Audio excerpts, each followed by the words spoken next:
Amigos, ¿qué tal? Yo soy Josué Ramírez, tu terapeuta de confianza. Sean bienvenidos a otro video más. La quiropráctica no sirve, la quiropráctica no funciona. Y si te fuiste con la finta del título de este video, te invito a que te quedes porque esto va a estar muy pero muy interesante. Estas palabras no las dije yo, estas palabras que te acabo de decir las dijo este señor que se llama Mauricio Schwartz. La verdad desconozco si es doctor, no lo sé, pero él ha hecho un video, bueno, de hecho ya tiene tiempo que hizo este video, pero apenas yo lo encontré, donde habla de la quiropráctica mencionando que no sirve para nada y que además es dañino para la salud. Así que el día de hoy vamos a hacer una video reacción a su video y vamos a hacer algunos comentarios respecto a lo que vayamos viendo, comentarios en cuanto a nuestro conocimiento, en cuanto a nuestra opinión, y vamos también a platicarlo, a comentarlo con argumentos, porque este señor pues también tiene muy buenos argumentos, así que vamos a replantear qué es lo que dice. Por eso te invito a que te quedes a ver este video. También hago la invitación, por si me está viendo algún quiropráctico, pues que se quede para que al final del video me puedan dejar aquí abajo sus comentarios, qué opinaron o qué opinan acerca de lo que van a ver a continuación. Sí se me haría muy interesante qué es lo que opinan los quiroprácticos acerca de este video y de lo que comenta el señor Mauricio Schwartz. Sin más ni menos, vamos a reaccionar a este video.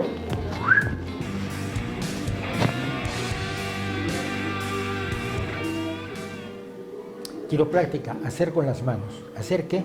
Daño y poco más.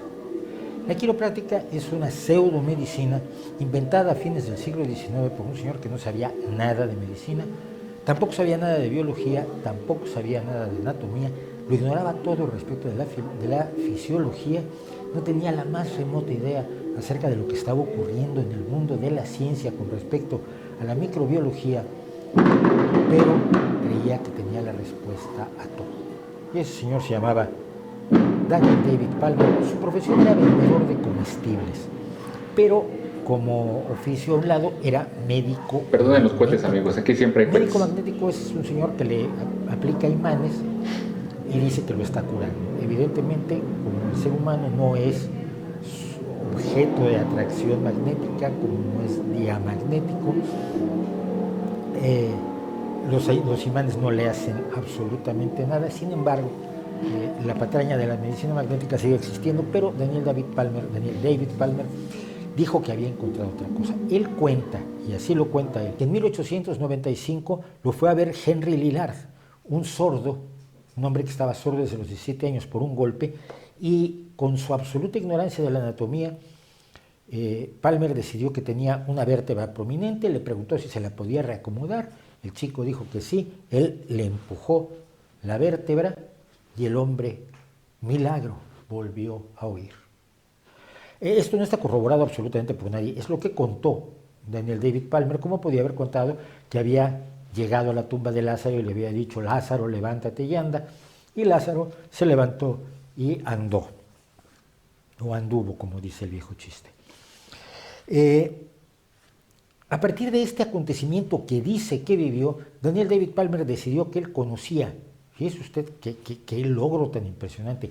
Solo con eso él ya conocía. Esta historia que platica, pues sí, o sea, así es como te lo manejan en las escuelas, así es como te lo manejan. Siempre tienes que conocer un poquito de la historia de la ciencia, de lo que vas a estudiar. En este caso, bueno, mucha gente todavía sigue diciendo que la quiropráctica es una pseudociencia, aunque hoy en día déjenme decirles que prácticamente ya es licenciatura. O sea, aquí en México ya hay licenciatura en quiropráctica. O sea, creo que el video es de hace 3 años. No estaba muy seguro, o no estoy muy seguro si hace 3 años todavía no era una licenciatura, pero hoy en día prácticamente ya lo es. Entonces, pues así como que cualquier cosa la quiropráctica, pues no es tampoco cualquier cosa, o sea, ya es algo que está más, cada día está más consolidado. Pero bueno, te enseñan lo que es esta historia de Palmer y la historia pues sí cuenta de que una persona que no podía escuchar, que estaba sordo, que fue a verlo y que prácticamente por medio de la manipulación o del ajuste vertebral, como lo que hoy en día hacemos por medio de los ajustes, por medio del trust, en quiropráctica, pues se menciona de que curó a esta persona de la sordera y que a raíz de eso pues ya empezó a realizar este tipo de actividades para curar a las personas, ¿no? No hay, pues sí, o sea, no hay como tal quien corrobore esta información, o sea, no es como tan creíble, en eso también estoy de acuerdo, o sea, no es como que tan creíble la historia. Es curioso porque, pues, Palmer no conocía prácticamente nada de anatomía y pues de la nada se le ocurrió que acomodar la vértebra. Con eso algo intuyó en su cabeza que mejoraría la cuestión auditiva de la persona. Habrá que ver igual pues que perdón amigos, tenemos dificultades, perdón. Habrá que ver pues cuál fue la vértebra que manipuló, ¿no? Pero esa historia pues no es tan creíble así como se cuenta, y aparte no hay quien lo corrobore. Todas las causas de todas las enfermedades del mundo y la curación de todas las enfermedades que ser humano alguno pueda padecer, jamás. Se lo explico así. Él decidió que la vis vitalis, la fuerza vital, esto que se creía que había en el pasado y que era el elemento mágico dado por Dios que separaba a los seres vivos del mundo inanimado, y que hoy sabemos que simple y sencillamente es una serie de procesos químicos enormemente afortunados por otro lado, y que esta fuerza vital se llamaba inteligencia innata. Por ponerle un nombre, cada practicante le ponía el nombre que le daba la gana.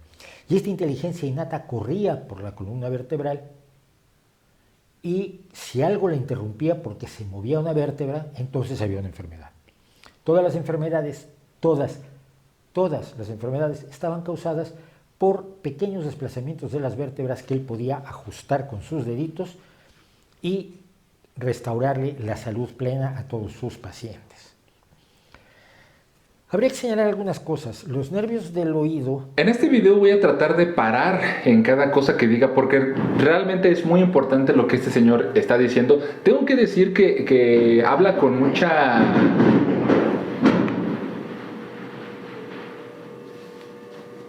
Perdonen los cohetes, malditos cohetes, los odio.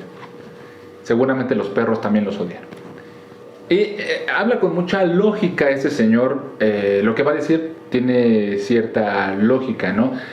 Entonces, es importante lo que va mencionando y voy a tratar de parar. Entonces el video quizás se haga muy largo porque pues hay en otros videos en las que pues yo hablo mientras corre el video, porque quizás no es tan importante lo que va a decir el video y pues no lo paro, pero en este caso sí voy a tratar de estar parando a cada rato, ¿no?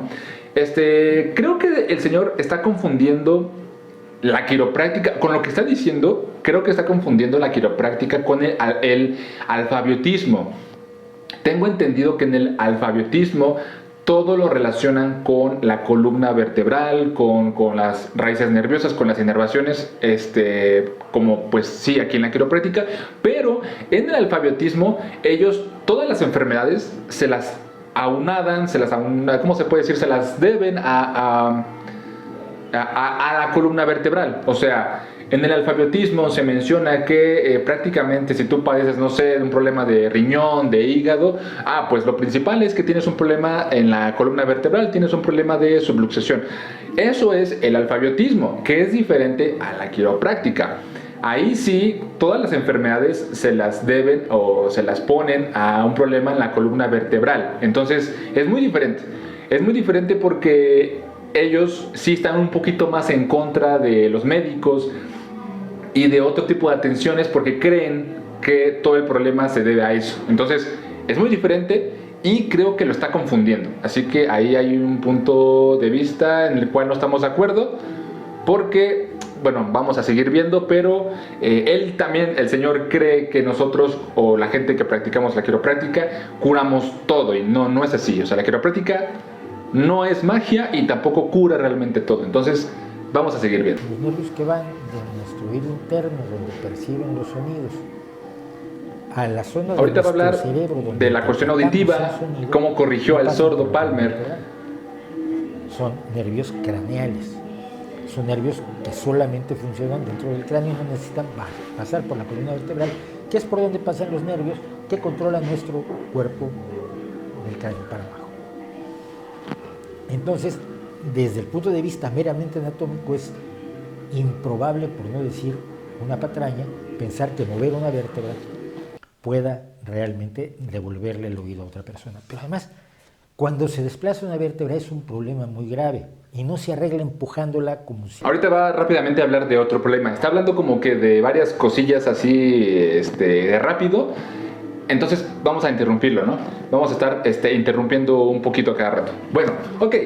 Él habla de los pares craneales. Hay 12 pares craneales y uno de ellos tiene que ver con la audición. Y sí, o sea, tiene razón. Y dice que pues por lógica no tiene nada que ver con las raíces nerviosas de las cervicales. Pero, señor Mauricio, ¿qué cree? Aquí igual voy a no estar tan de acuerdo con lo que dice. Sí hay... Sí, la cosa auditiva sí es parte de los pares craneales, pero también hay una cosa que se llama plexo cervical y plexo braquial.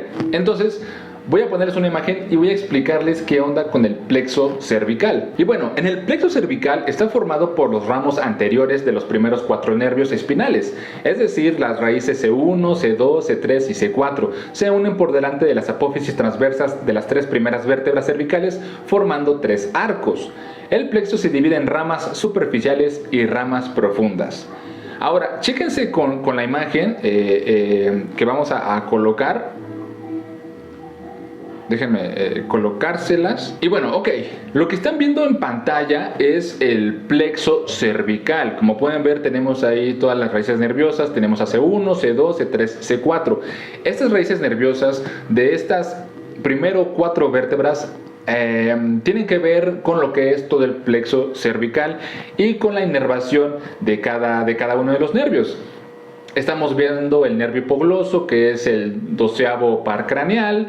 Estamos viendo, por ejemplo, la inervación de los músculos transversos del cuello. Estamos viendo el A cervical, para el músculo también esternotiroideo, para los nervios supraclaviculares, para el músculo homoyoideo, que están por la parte de enfrente. Y fíjense, hay uno que es el nervio auricular mayor. Está en la esquina superior de la derecha y que corresponde a lo que es C3. Está en medio de C2 y C3.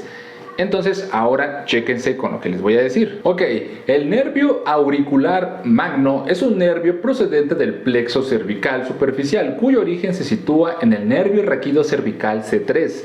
Se dirige hacia el lóbulo de la oreja, según un eje que pasa por el borde posterior del músculo esternocleidomastoideo. Y por supuesto la mastoides. Con esto estoy defendiendo lo que pudo haber ocurrido con Palmer, que quizás pudo haber ajustado la vértebra C3 y como estamos con la información que les estoy dando, se encuentra el nervio auricular magno. Entonces a lo mejor la persona no estaba sorda, pero tenía problemas de audición.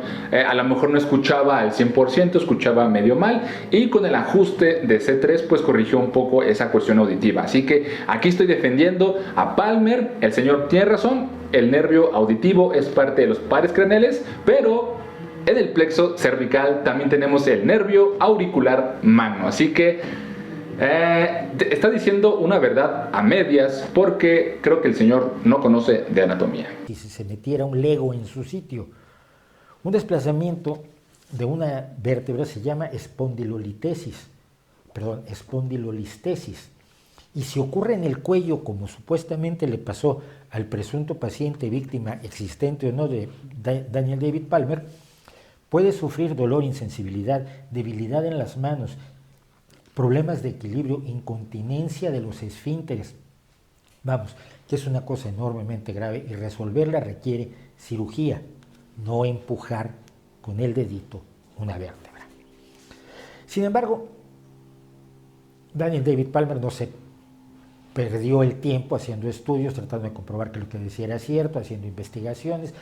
Bueno, aquí tenemos otro error en este video de lo que comenta este señor. Está confundiendo una subluxación vertebral con una espondilolistesis, lo cual son dos cosas totalmente diferentes. Así que les voy a decir ¿Qué es una espondilolistesis? Y la subluxación también se les voy a comentar rápido porque de todas formas él va a seguir hablando acerca de las luxaciones. Ok, espondilolistesis es un trastorno de la columna vertebral en el que un hueso, o sea, una vértebra, se desplaza sobre el hueso que está debajo. Estamos hablando de un desplazamiento de la vértebra.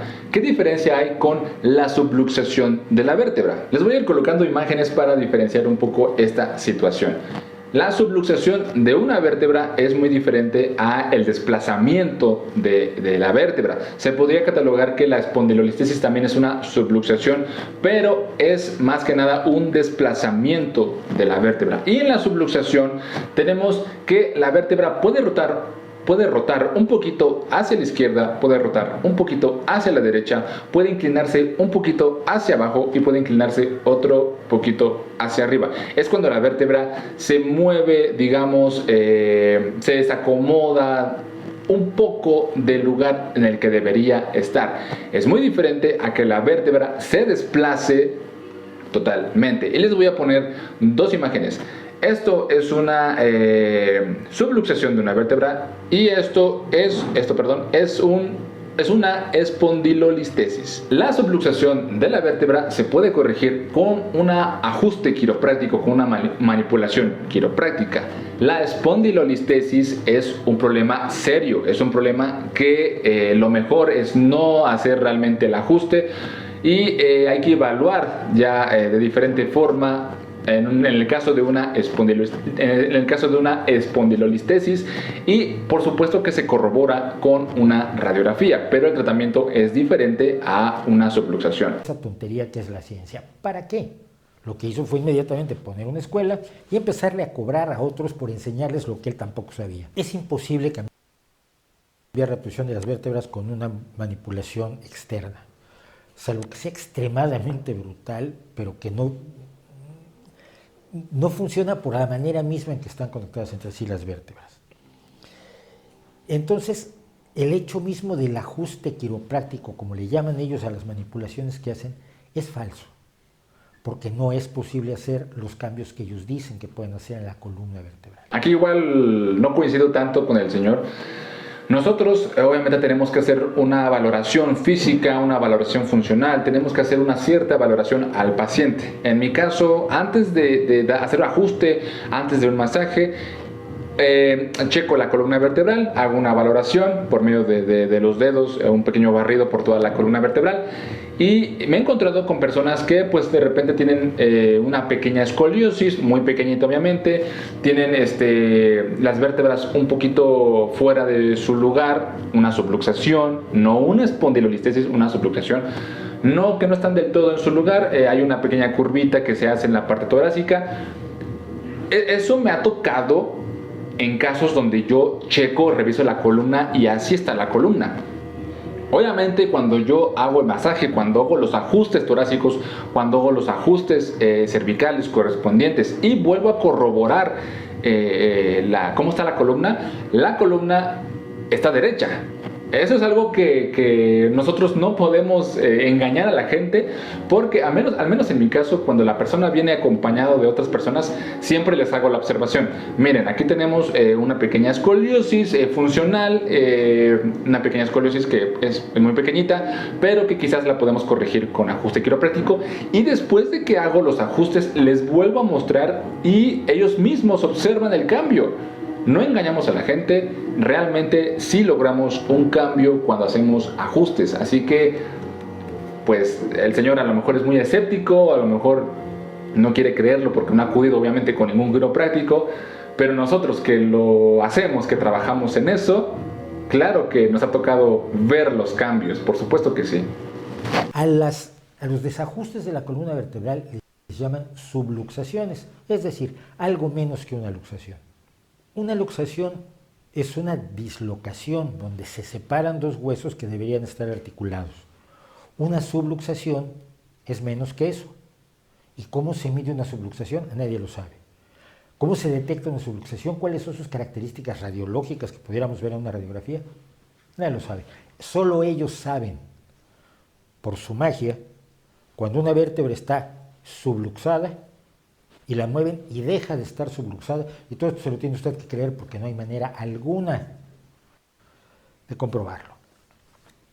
Pero como esto causa todas las enfermedades y las manipulaciones o ajustes quiroprácticos pueden curar, y así lo afirman, dése una vuelta por internet, pueden curar todas las enfermedades habidas y por haber, se oponen a la medicina. Y fue muy famoso en concreto. Y aquí volvemos a lo mismo. El señor está confundiendo el alfabetismo con la quiropráctica.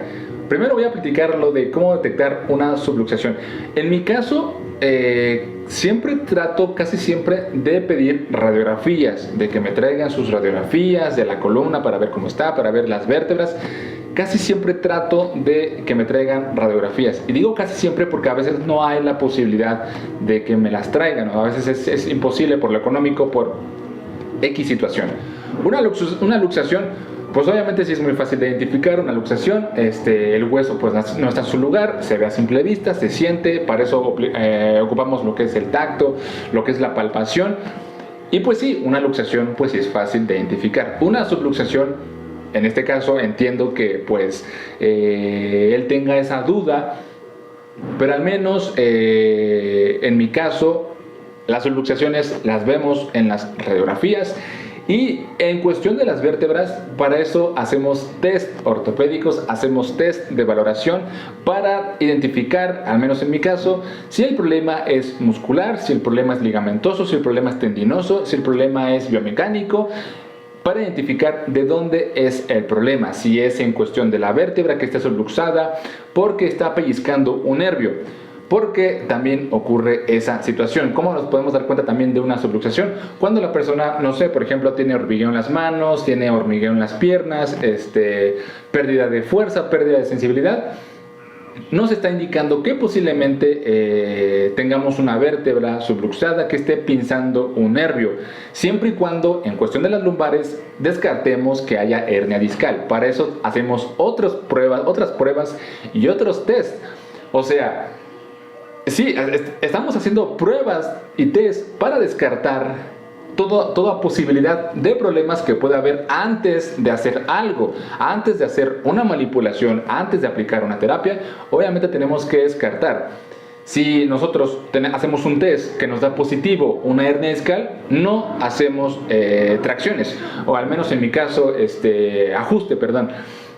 Al menos en mi caso, si yo tengo un presentimiento de que la persona tenga hernia discal y le hago un test y me da positivo con hernia discal, no le voy a hacer ajuste lumbar. Entonces, porque el problema no es tanto una subluxación de la vértebra, sino posiblemente es que sea la hernia discal.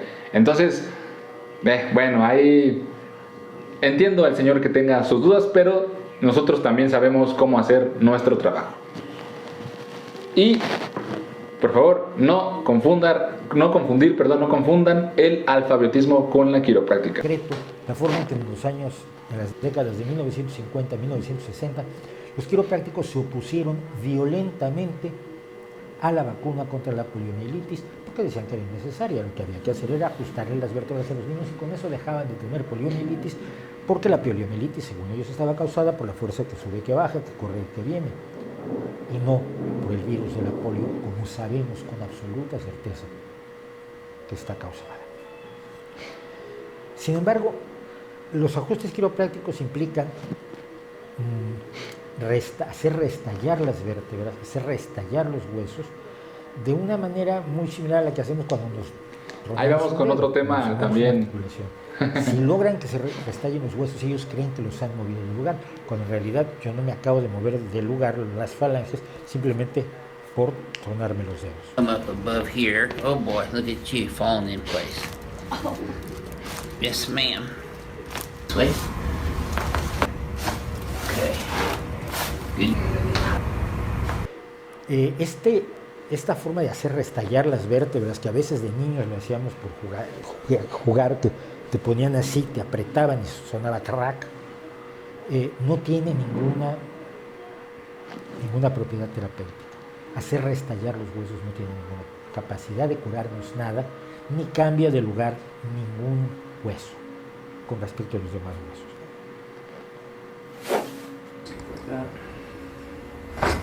Pero hay algunas manipulaciones quiroprácticas